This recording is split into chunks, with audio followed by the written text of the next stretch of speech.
might have done a reaction to Family Ties. I don't know. I don't even remember if I posted it. I might have just left it for whoever showed up to the stream. So if you're watching this video and you're wondering where my Family Ties reaction went, I think I forgot to download the stream and edit it and post it on YouTube. So you should have shown up to the stream. So turn on those post notifications and watch my streams. You guys weren't expecting a stream today. And I know that you guys weren't expecting a stream today because I wasn't expecting a stream today. I was actually planning on recording a reaction to either Get Rich or Die Trying or Friend or Foe by Lancey Foe. But yesterday during my stream, a lot of people were mentioning how good this Baby Keem album was, and they decided to make it the next donation goal. And we hit it yesterday, and they asked me to make this one particular album a priority because it was more recent. So here I am, man. You guys want it, man. You got it. That's the way this channel works. I will also say this video will probably drop either Monday or Tuesday. If you're watching the edited version, it's either Monday or Tuesday or Wednesday. I don't know exactly when it will drop. But if you are a patron, you will get this uncut, raw, unedited tonight. Patrons get early, uncut, ad-free videos. You can get that for $1 a month. So if you're not a patron and you want to support the channel and get ad-free, uncut videos the day I record them, join the Patreon, man. It's a great way to support the channel, and your dollar will go a long way, because in Brazil, $1 is $5 in my currency. I really appreciate it. I have never heard a Baby Keem project. I'm not familiar with his music. I don't know what to expect beyond what people have told me was on this album last night. And so I'm expecting great production. I'm expecting, now that I know that there's another Kendrick feature that I get to react to, I'm expecting that to be fire. Oh, my sweet summer child. What do you know? Space Nation donated yesterday and asked me to listen to Trademark USA and also Issues. So I have heard Trademark USA, Issues, and Family Ties. We'll still play them just for the hell of it. I'll still give you guys my thoughts. They just won't be first reactions. Beyond that, I've heard no tracks. This is 100% raw first reaction to this album. And first reaction to Baby Keem in general. Like I said, I'm not familiar with him as an artist, so this is my introduction into Baby Keem's music. Haven't you reacted to a couple songs of his before? I do believe I have. Yes, I do believe I have. But I think that those songs were off this project, were they not? Let me check this track list. Is Hooligan on this? Hooligan isn't on this. I've heard Hooligan. I also believe he has a song called No Sense, right? Makes no sense. Nah, never trying to get away. Something like that. I've heard that one as well. But they're not on this, and those are great tracks. He put Do-Rag Activity on this one. I forget if I heard it, but I did hear like that. I did hear that it was like underwhelming and kind of mid. But yeah, Hooligans and No Sense I did hear. They're not on this, and I love both those tracks. So yeah, I guess I have heard a couple songs from him before. Turn Off Shuffle. Make Sure I Look Clean. I do. I look nice, man. If I do say so myself. Trademark USA, let's go. Woo! Let's go. That beat switch up is so crazy. Hey. This beat's so nuts, man. This part's nuts. Shout out to the dead, to the dead, to the dead. That one little whining note in the background is crazy, man. When was the last time you heard a beat that someone just went, you know what? And just played that one note for the whole beat, man. That's crazy. Baby Keem, most versatile artist out right now. He's pretty versatile. Oh yeah, I forgot Rosalia was on this. This flow is so fire. That is a crazy intro track. So like I said, I heard that last night. I did forget though that there was that Rosalia feature on there. Basically had her say, "I'm a hot girl," and it was actually, it sounds like she just said it once, and then they just resampled it throughout the track. I wouldn't really consider it a feature, but she does have some sort of a performance on there. It's always just nice to hear her voice though. Her voice is just gorgeous, I think. Super smooth. It really works with almost any sort of a beat. Yeah, he really showed off some versatility. He had the crazy instrumentals, super cinematic kind of a vibe, great lyrics, you know, just insane flow, super energetic performance. You know, I mean, there's really nothing bad I can say about this. This is, if you're going to do an intro, this is the way to do it. You know, don't have to copy it, but on this level of like energy, you know, just sound excited about your project, right? You want to sound excited about your project. You want to sound like you're excited about the music that you're making. Because if you sound like you're bored on the intro, that's going to turn someone off of the rest of your entire album. So this is the right way to do an intro, man. This is great. Track 2 is Pink Panties. Oh man, I was not expecting that drop, dude. Yeah, oh my god. This beat's super bouncy, but I love that melodic approach he just took to it. He didn't come in straight rapping. He's got like a Drake sort of melodic rap kind of a flow here that's already very appealing to me. I wasn't expecting that either.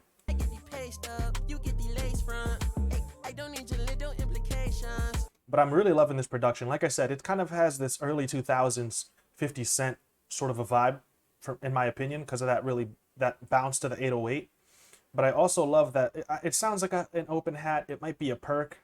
It's panned to the right side. It's got that little bright sort of a sound to it. That's why it sort of reminds me of an open hat. But I like the rhythm to it. I like the patterns to the drums here. It's just bouncy, man. It's bouncy. It's fun. I'm loving this so far. My soul in these condoms in time, little bitch lay up at the hands in the air, hand up in the air. His voice sounds awesome. The processing was immaculate.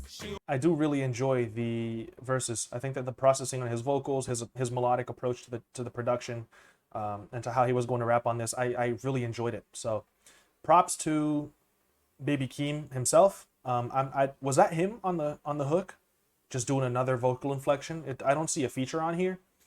If that was him on the chorus, then, you know. But for the verses, props. I like the end of that second verse where he was being really melodic and singing with the background vocals. The layering there was nice. Everything was really well done there. Scapegoats, track 3. 2 phones literally, house party loitering, deal so dummy had to let. The way that sample is ringing out over his vocals in the background is so gorgeous, man. And I'm loving the bars too. One day I'll tell you how my life was unfortunate. The way that he's playing with those rhythms and those multi-syllables, man, is crazy. Playing with those little pauses. Last week was nothing new. Yeah, man. Who I made this tape for? I talk about it all the time. I want to go there. Inside your mind. The way the strings are being plucked there towards the end, along with those pianos, is very cinematic, actually. The production on this album so far has been insane, really. He's got a great ear for samples and for vibes that are, very big and glorious and magnificent and cinematic and soundtrack vibes, you know what I mean? Anybody who's able to rap over soundtrack vibes, like over really heavy cinematic, big sounding beats, has got to have a really big presence on a track. And Baby Keem, for these last 3 songs, is proving to me that he is that guy. He can hold his own weight on a song and perform over these huge sounding beats, these really cinematic movie, blockbuster movie sounding beats, and still hold it down and be that guy who raps over the song, man. It's a really crazy track. It takes talent. It takes talent. And sometimes even if you have the talent, but you don't have the right voice for it, sometimes, it just doesn't work for you. He seems to have it. And he's young, right? Isn't he young? How old is he? I mean, he has baby in his name. 20 years old, man.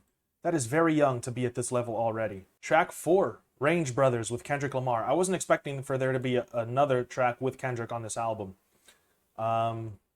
This seems to be the one that you guys were talking about in the beginning. I'm assuming Kendrick goes crazy. You just kind of have to assume that. So, I don't know, man. I'm ready, I think. Let's jump into it. Holy shit. Why would you do that to my eardrums, man? Did you... Excuse me. Just starting the track off with that that 808 off rip. The way they pan the different hats. Oh my god, that crisp little tight hat on the left, the open hat just resounding on the right. You have my attention. This nasally sound kind of reminds me of Roddy Ricch. Oh, the way the synths are rising in the background is fire. I'm glad that little high-pitched performance only lasted for like 2 bars because I wasn't sure about it. I'm glad his voice dropped back down to its normal register. Look what I said about the cinematic beats though. Look at these strings. With this operatic singing is, I love it. Love the 808 rolls. Such an unconventional snare pattern, and I love the descending hi-hats there. It might be too early to add it to my playlist. We're still like less than halfway through it. So I'm gonna wait and hold off to see what Kendrick does here. Kendrick is gonna determine whether this goes on my workout playlist, my Patreon playlist, my, you know, go crazy and go on a rampage playlist. He's gonna determine, so I have to find out which one I'm gonna add this to. So let's wait for Kendrick. But I'm loving the strings. God, they're so glorious. What is top of the morning? Why did everybody in my stream yesterday go top of the morning, and why is everyone doing that now? What new meme is this? What did I miss? What is this, dude? I've seen top of the morning since yesterday. Am I completely out of the loop? What the hell is going on? I've been seeing top of the morning all over the place since yesterday. Wait and see, just wait, you'll see. Is it something to do with this song then? Or this album? Maybe it's another track on this album? Is it another track on this album? Is that why everyone's going top of the morning? I've been seeing that all over the place since yesterday, man. Miami was tweeting about it. I have no idea what the hell's going on, dude. I'm so out of the loop. It's crazy. Kendrick part in this verse coming up, just play. Oh, okay. All right, I see. Stop spoiling it, man. Don't spoil it for me. Let me restart Kendrick's verse. Stop spoiling shit in the chat, man. Stop it.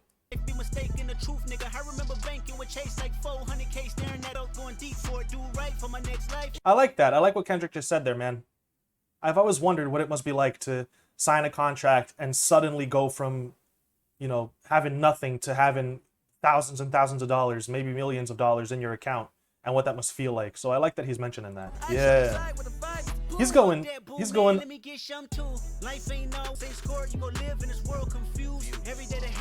The way they're going back and forth is so awesome, and Kendrick is spitting, man. Top of the morning, top of the morning, top of the morning, top of the morning, top of the morning, top of the morning. What the fuck? What?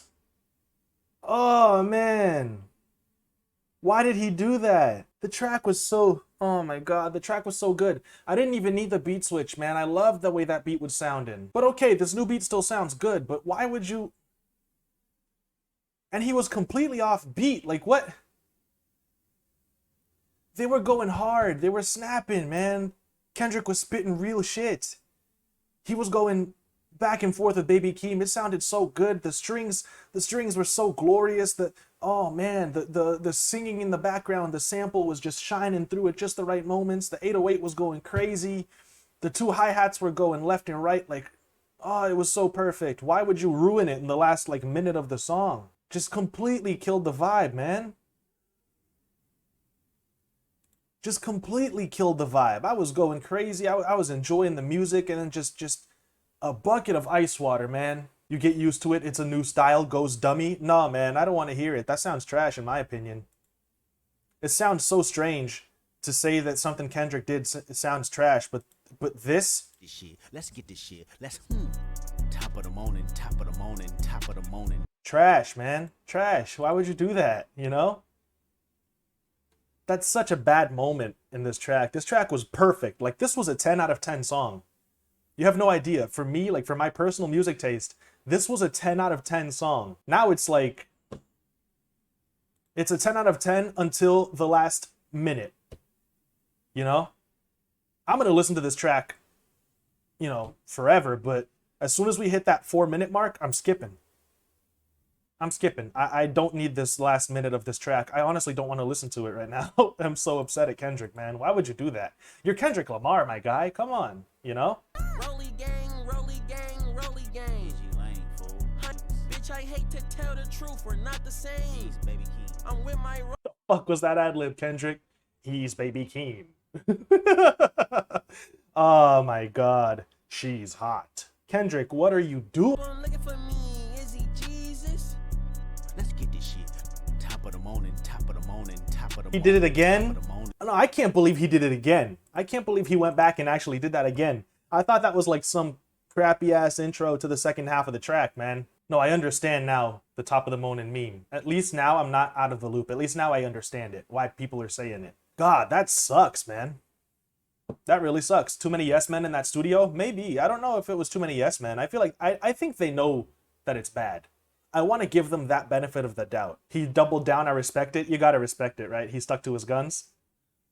Bro, I think that they know that it's bad. I want to give them that benefit of the doubt. But then if you know that it's bad, why leave it? You know? Why leave it if you know that it's bad? That's my thing. I feel like he knows it's bad and left it anyways. And I hate him for that.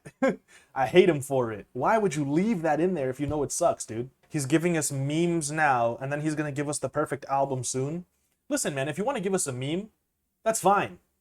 But do it on like a loose song that's not part of an album. You know what I mean? But don't give me this 4-minute cinematic experience where you're going, you know, back and forth with your cousin or whatever they are, your family member, and it sounds big and it sounds awesome and it sounds epic, and then you just completely cut the vibe.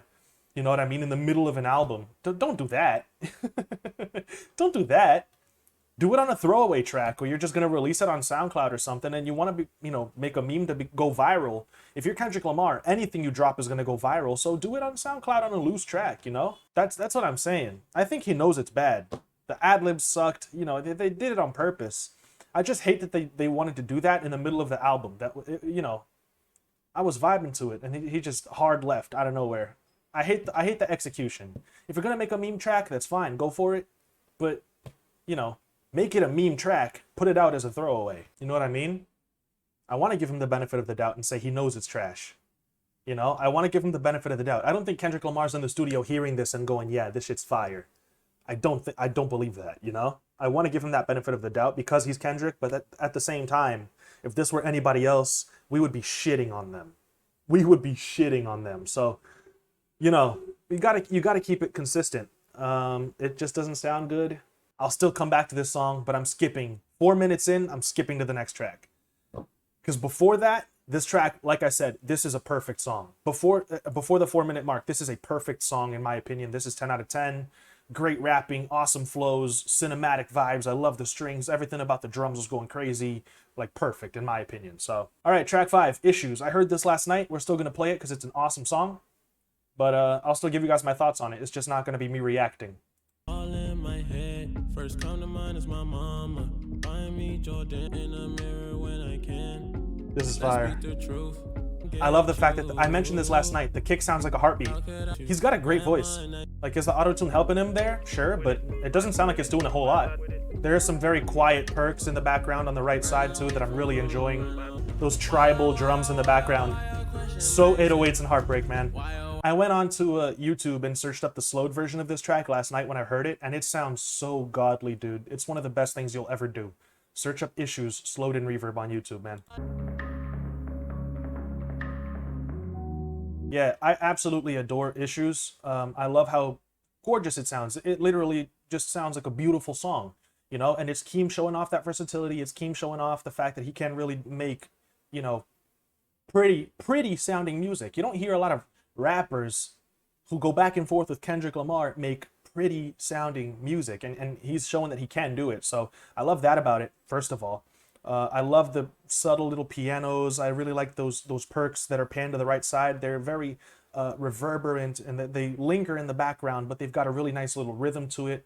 The fact that the kick sounds like a heartbeat is just like, while he's rapping about his life, and the heart is what, you know, kind of keeps you alive. At the same time, the kick is what keeps this track moving forward and provides that bounce to it. So it really is like the heart of the song, and it sounds like a heartbeat. I might be reading too much into it, but if you wanna get into, you know, that sort of a symbolism, it does fit. You know what I mean? So I love that about it. He's talking about his sister. He's talking about a bunch of different things, you know, that are pretty personal to him. So I think that that's really cool about it. And it reminds me of 808s and Heartbreak, which is, you know, a really great Kanye album in my opinion. So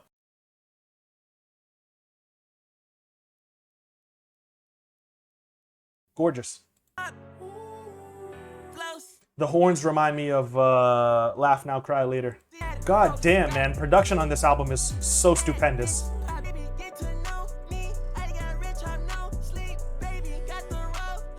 Pianos humming in the background. 808 going crazy. This is gorgeous. Oh, pun intended. I'm gonna pause it here because it's just the chorus to play us out. Yo, this track is hard, man. I don't know why it's one of the lesser played songs on this album. That is hard. He went crazy. It's a shorter track, which I appreciate. I don't think I could have enjoyed another minute or so of it. But as a really quick fix, This track is great, dude. I'm so happy with this. The production's going crazy. I love the little the little pianos. That 808 is perfect, man. It's so fat. It's so thick. It's so man. Oh man, no. Let me let me start over. That 808 is warm and provides depth and bounce to this track. I still said warm and depth in the same sentence. This is tough. Talking about 808s can be very sensual. Yeah, man. No, they're deep. I hate myself, dude. Oh my god. Those 808s are just really well done. I love the way they programmed them. His performance on this is really energetic. It's, you know, it's got a little bit of that chaos that I really enjoy. So I'm not a huge fan of that really high-pitched performance about halfway through it, but it still doesn't sound terrible. So South Africa, track 7. This beat sounds a little empty. I feel like the pianos sound a little dry. The drum sounds, they sound very sparse, and it feels like there's not a whole lot going on. I know that it's intentional, but to me it just feels a little too empty. I don't know about this one, man. Yeah, guys, sorry. You know, this one's just not really for me. I feel like there's still over a minute left, and I've gotten the gist of the song. I honestly don't feel like listening to it anymore. You know, I'm really turned off by it. It's not for me. It feels a little too empty. It's kind of boring. You know, it is kind of boring. When he was doing that thing with his voice where it was cracking and going high pitched during the second verse, it reminded me of Untitled number 2 by Kendrick Lamar. It reminds me of a similar Kendrick Lamar performance. I like that about it, but that's really the only thing that I kind of like about this. You know, like I said, it sounds like there's not enough going on. The pianos, they feel dry. They feel out of place. The drums, they really feel like they were just put together a little lazily, if I'm being honest. It's just not for me. It's just really not for me. Track 8 is Lost Souls. I like the way the hats are riding on top of the 808s. Do I like this open hat? It's a little shrill, but I'm not mad at it. We'll keep it going. I love the keys. I feel like with this one, and he might still do this, we're still about a third of the way into the song. I feel like with this one, this is a song where he should have taken a more melodic approach to it, and he didn't. So on, I believe it was Pink Panties or Scapegoats, I was expecting him to rap, and he came with a melodic approach that was a really pleasant surprise. Here, I was expecting a more melodic approach, and he came in rapping, and it doesn't sound like it fits a whole lot with this production right now. Here's the more melodic approach I was expecting. This is what I'm talking about. This sounds so much better. So much smoother.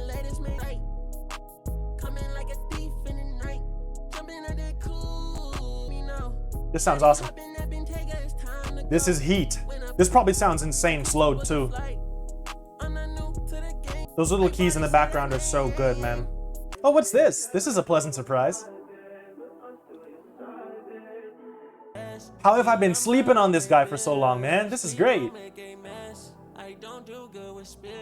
Oh, this is on a heavy rotation playlist, man. That's fire. That was a pleasant surprise of a song, dude. Lost Souls was great. Yeah, so I had some issues with it the way that it started out. He started the track off rapping. I felt like the beat deserved a more melodic approach. And then he switched to that melodic approach, and from then on, man, this track is just smooth and easy, dude. So easy to listen to, so pleasant. Put it on in the background and swing to it, dude. He killed it. He knocked that one out of the park, I think, with that performance. Using the different octaves, different melodies, different, you know, kinds of vocal processing. He really knocked it out of the park, man. That is a wavy, wavy song. That is one of the songs you listen to while you drive around at night, man. And the ending, when he had that little R&B sample, oh, I wasn't expecting that at all, man. That is such a nice little touch. Such a nice little touch, dude. Some people would say that I'm hypocritical because this song is just as empty as that last track and I didn't enjoy it. But the difference with that last one is this one doesn't sound as dry. The processing on the keys in the background, that reverb, it adds the warmth that I'm looking for. His vocals have effects on them to add to not wetness, but it just provides character. It provides, you know, exactly what I'm looking for in a track that is as minimal as this one, right? Keys and basic drums.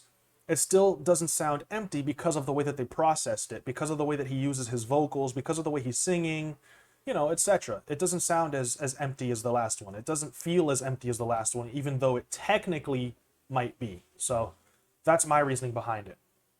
How did I not like the song in the first listen? I don't know, man. It might have been the way that it started off, honestly, just like me. Track 9 is Coco, Don Toliver. Let's go. Those horns.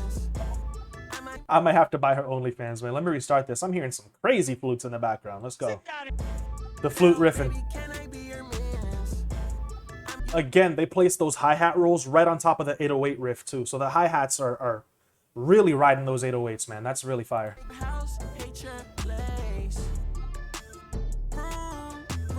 Oh, I forgot he was on this. He's gonna kill this.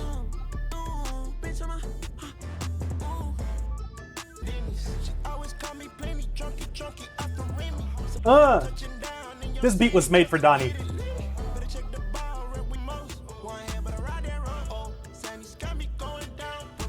Woo! This is heat, bro. Playlist. These last 30 seconds or so, I didn't really need them, man. Track could have been 3 minutes and it would have been fine. 3 minutes 30 tops. But man, that Don Toliver feature is everything I was expecting it to be, dude. This beat was made for him. I love that when he came on and his vocals were going to be very reverberant, which is to be expected. They added some reverb to the beat as well to make sure that his vocals didn't sound super out of place. Now, in contrast, Baby Keem's vocals do sound a little dry. They sound very... they don't sound as... I mean, I want to... You know, what I mean to say is they don't sound as reverberant, but the feeling is that... in contrast to Don Toliver's vocals, when Baby Keem comes back in, suddenly he sounds like something's off, you know? When he starts the track off, he sounds great. Then we get Don Toliver's vocals, and they sound super airy and atmospheric and ethereal and heavenly. And when he comes back in, suddenly his vocals sound too dry because we're coming off of that Don Toliver feature. So, you know, some processing on his vocals right after the Donnie feature, some extra reverb, some delays or something, and then you cut them off slowly as we, you know, to wean us off of Don Toliver's feature and back into his performance. I feel like that would have been a little better. It does sound like a little bit of a hard, you know, transition between the two performances. Beyond that, I'm really loving the beat. I think that they did, you know, a great job at matching the energy, the tempo, the flow. Really cool. Really, really cool. Family Ties with Kendrick Lamar. I have heard this one. It's not a first reaction. This track is absolutely ridiculous. Kendrick's feature towards the end is insane. This is the level that I was expecting from Kendrick on Range Brothers, even though he decided to end off that last minute by absolutely shitting on the song. I love this track going into it, so I'm going to play it, vibe to it. I'm not going to give too many in-depth opinions on it, just because what can you really say? This track is just insanely done, like insanely well done. It's the production, the beat switches. There's like 3 of them in here, or 2 of them, 3 beats, 2 switches. Baby Keem going toe-to-toe again with Kendrick Lamar and showing that he can hold his own on a rap track with Kendrick Lamar. He doesn't rap on the same level, but he doesn't sound inferior. You know what I mean? He still has that energy. He's still got the pace to match Kendrick's rapping, and you know, this is just a great song. So let's jump into it, and we're gonna let Scars play immediately after it. I seen niggas hit corners in the motherfucking burbs. Pop, bout for this next check. Wasn't nobody round, I was independent. In Paris, I'm OD in France. I thought that I told you. I love this flow right here, man. The triplet. Love the flute. The beat is so bouncy.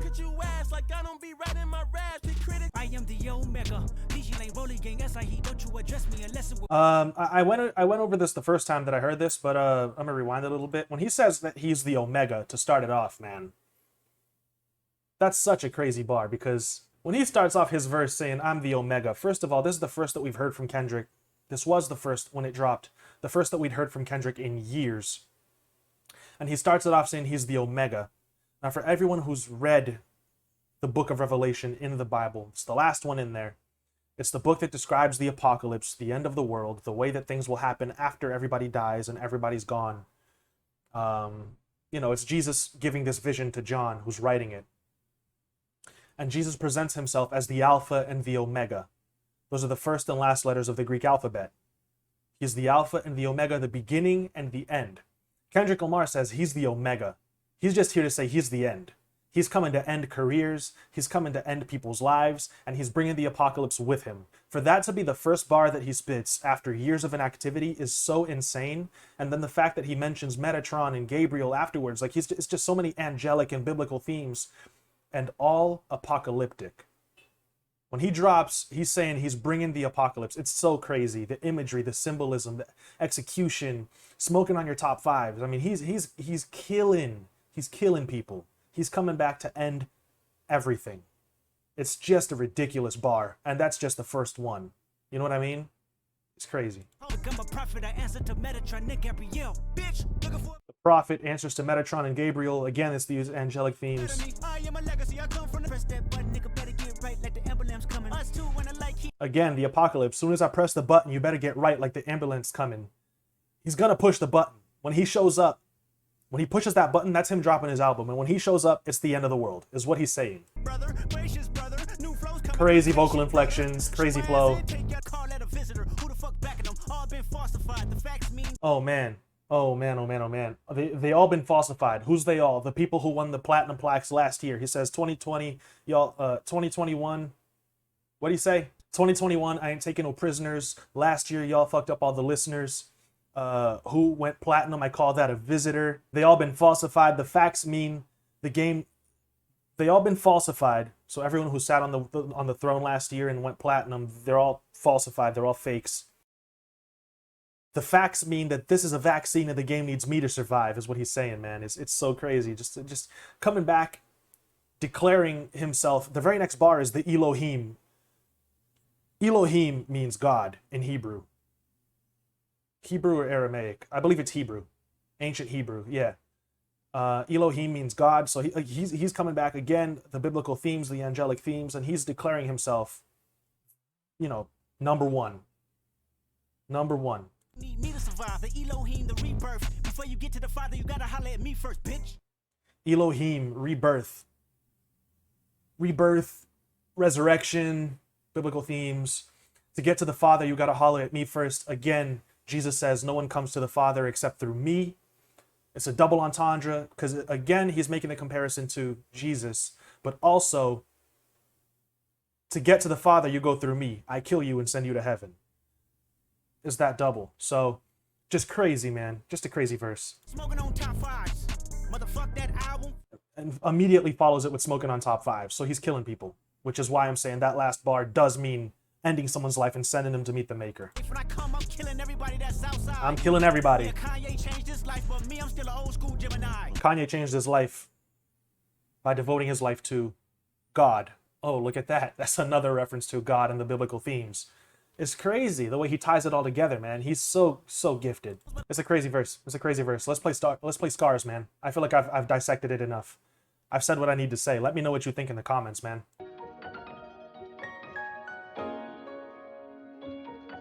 It's so nice to watch people react to this stuff that actually have insight.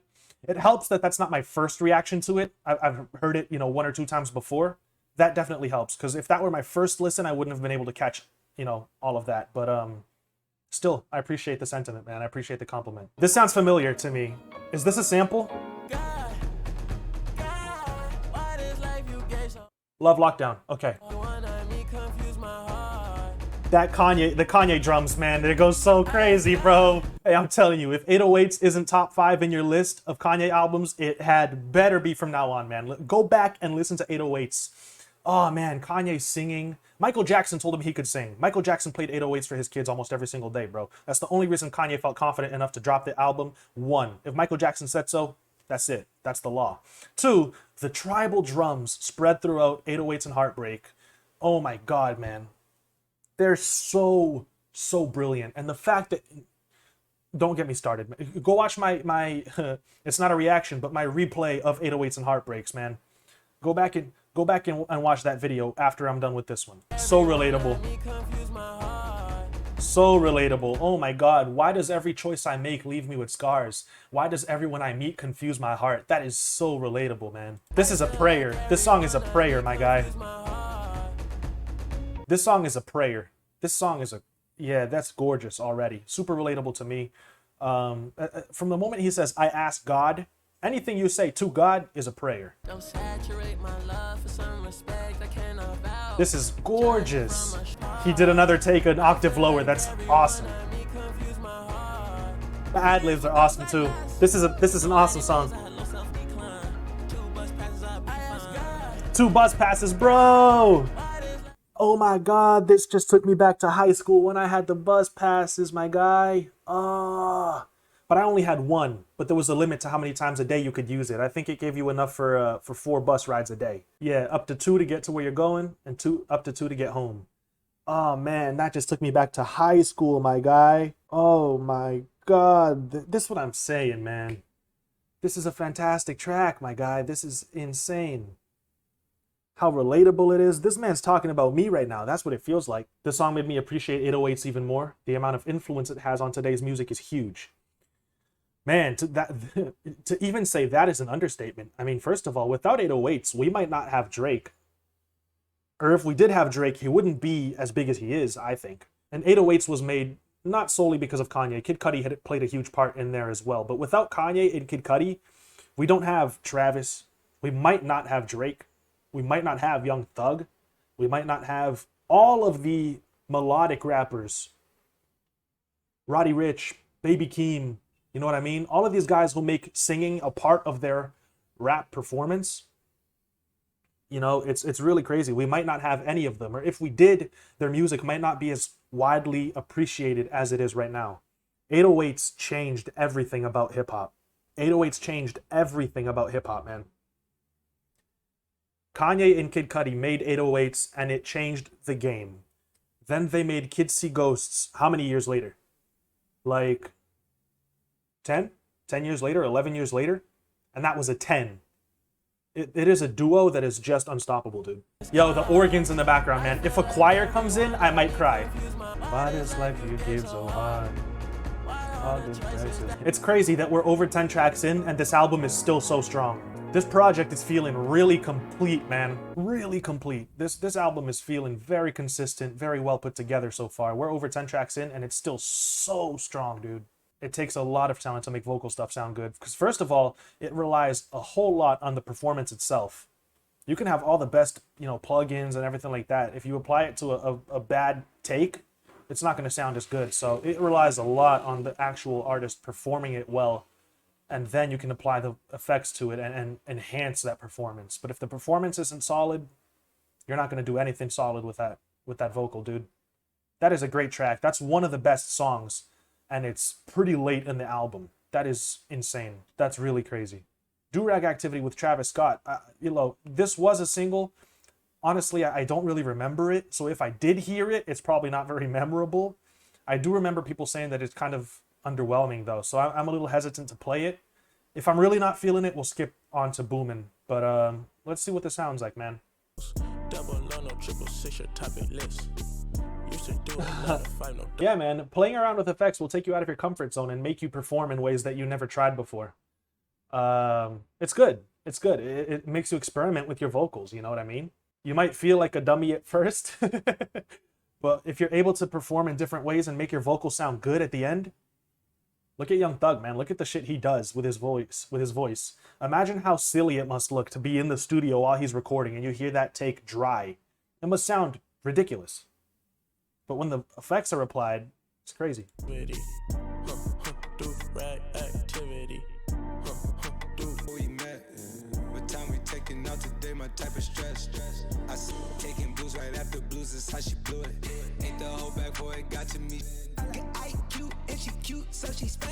Again, this beat, it feels a little repetitive right now, and it feels a little empty, like there's not enough going on. We're not halfway through with this track, and this beat's already kind of sounding a little repetitive. I would love for some variety. Yeah, I'm kind of bored. Is clitoris flickering? Oh no, yeah, no, I'm done. I'm done, thank you. How do you feel about the current ubiquity of trap beats? I'm honestly getting kind of tired of them, honestly, unless they're really interesting like Bankroll. Yeah, people have to be creative with them, man. You gotta do something to trap drum patterns. There is a lot you can do with them, but it does feel like everything's been done, right? It does feel like it's super oversaturated and like everything's been done. And so you always feel like you're copying somebody when you're making it. I think you can really provide that variety by removing some certain sounds, adding space to your beats, you know, pauses, effects, melodies. That's really where you're going to set yourself apart. Use real instruments, use your voice as an instrument, put effects on your vocals and put it in the background and let it add something, let it add character to your track. You know what I mean? There's a lot of things you can do to spice things up. Look at, oh man, I always, Versus, the producer, he's got a channel called Versus WYD. Sometimes he makes trap beats and he adds saxophones to those things. You know what I mean?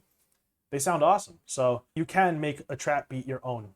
And I think that you should, if you're a producer, you should definitely make beats sound your own. You know what I mean? Make beats that sound like they're yours. If Tay Keith makes a beat and you hear it, most of the time you can tell it's Tay Keith. If Metro makes a beat, a lot of the time you can tell it's Metro. Wheezy, you can tell it's Wheezy. Why? They're all trap, you know, trap drums. They're all trap beats, but it's that sound. Find your sound. I'm pausing Do-Rag Activity right now. I'm going to move on to Boomin, man. Do-Rag Activity is sounding a little repetitive. It's sounding a little empty. They both kind of sound uninspired. I don't know why he put this on here and he didn't put Hooligans or No Sense. I think both of those tracks were better than Do-Rag Activity, so it's a shame that none of those are on here and Do-Rag Activity is. It is a shame. Booman. I beat their back on their bitch. I walk in barefoot like Rick. Put that on my cats. I'm tired of the boogers, these big protein boogers. Get that we This one's kind of mid in comparison to some of the other tracks as well. racket. Kick your ass up, but I'm with the drama. Front of your mama, front of your He just said, my name is not Jeff, my guy. That's a pretty weak 2-track run after Scars, man. Scars was such a highlight that Do-Rag Activity and Booman are really paling in comparison, dude. Really paling in comparison. I'm hoping he finishes the album out strong, but there are only 3 tracks left. And after those 2 weaker songs, I'm kind of done already. He could have left those 2 off. Made this like a 14 track album. That'd be good. That'd be dope. I'm kind of done. Let's get these last 3 tracks in. Luckily, they're on the shorter side. I'm hoping he finishes out strong, though. I really do. I'm hoping. I get antsy, though. That's my thing. I've been sitting in this chair for almost 2 hours. I get really antsy. no more trauma. Order business, do good decent, get good karma. Hey. First order business, dog, I gotta shake the toxic.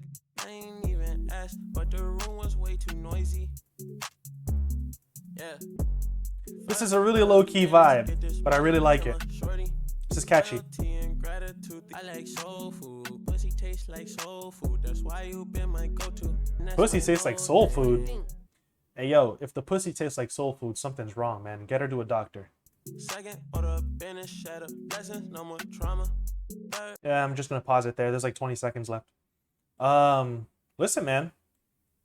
That's a really low-key track, but the vibe is pretty nice, dude. I like the little muffled keys. I think it's nice. It sets the stage for him to come in with a melodic performance that's also, again, not trying too hard. It's subtle. It's nicely done. It's just right. I like the punchy kick with over that really, you know, low 808, that very sub-heavy 808. I think it sounds fire. It's got a catchy little hook. And it's short, man. I'm really not mad at it. I like First Order of Business. Track 15, Vent. Oh my god. Should have kept the melodies going. This sounds a little too empty right now. There we go.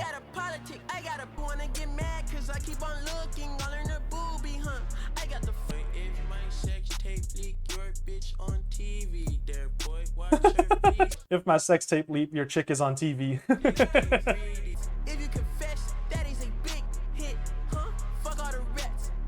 That's a fire track, man. The guitar is the best thing about it. Baby Keem's performance is second. The leak version of this song sounds even crazier. There's a fire beat switch and an amazing verse from Kendrick. Why didn't we get that version, man? That's the version I want. But in any case, if this is the version we have, I added it to my Patreon playlist and the workout playlist because it's still got that energy, it's still got the fire, it's still got that booming, you know, chaos that I like. The heavy distorted, you know, guitars ringing out over the top of this just give it that post-apocalyptic, like everything is on fire sort of a feeling that I think sets the tone for a really dark track, and he came with that energy that I enjoyed over it. It's nice, man.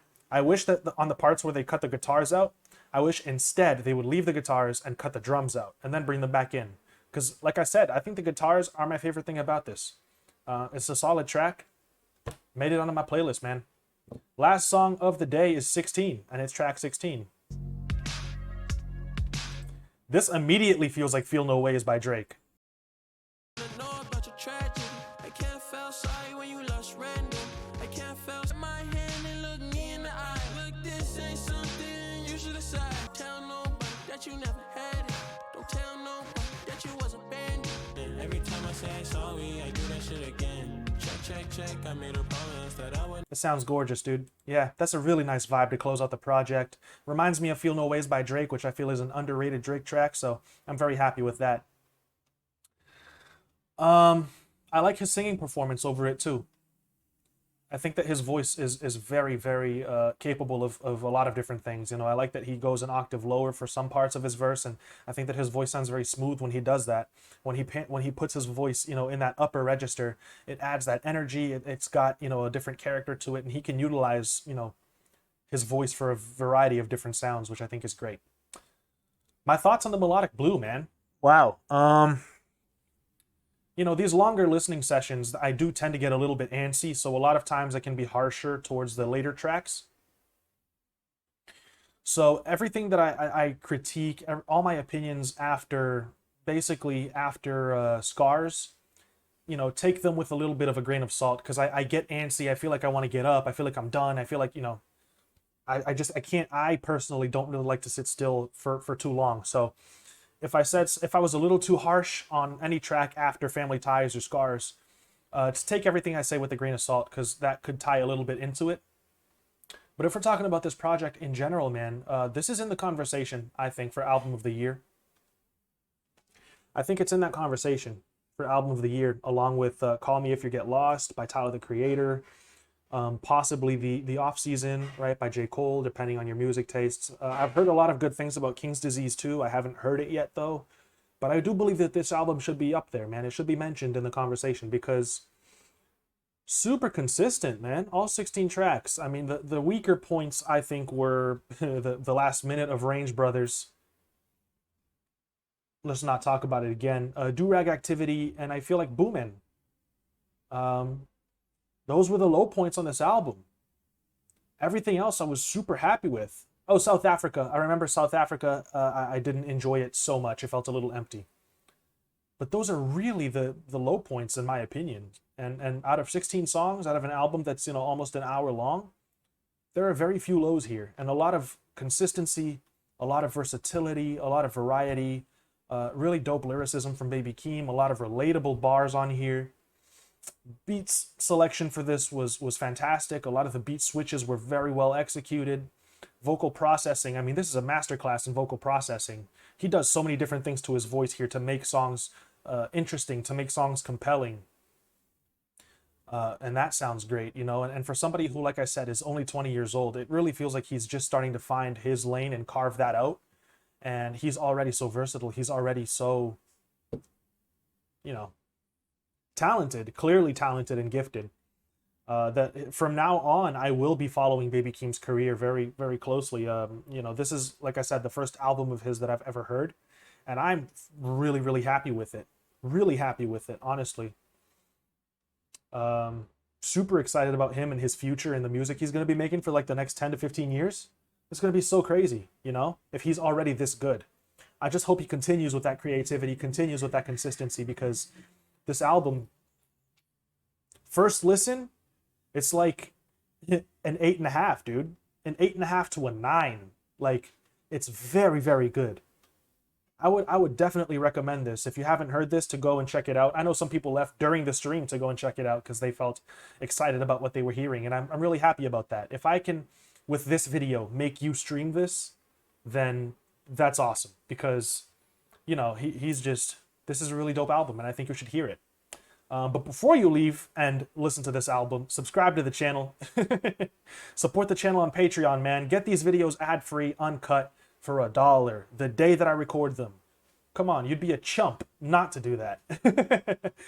Support the channel, man. I really appreciate it. If you know somebody who you think might enjoy the video, share this with them. Send them a link and tell them to subscribe as well. Run me my subscriptions, man. I know I deserve them. I'm putting in the hours to get those subscriptions. So, in the words of Dylan Jackson, run me my subscribers, man. I need that 20K expeditiously. So, beyond that, thank you to everyone who showed up to the stream to watch this live. And if you're watching this afterwards on YouTube, thank you as well for clicking on the video and putting up with me until now. So I will see you all later. Everybody stay safe. And, you know, hopefully I provided a different perspective for you if you've heard this already. So I'll see y'all later. Let me read some comments before I say peace out. Reminds me of X. He experimented with different genres and sounds a little bit. I can see that. Maybe Utopia. I don't know if Utopia will drop this year, hopefully. Shout out Dylan Jackson. Shout out to the homie, man. Shout out Dylan Jackson.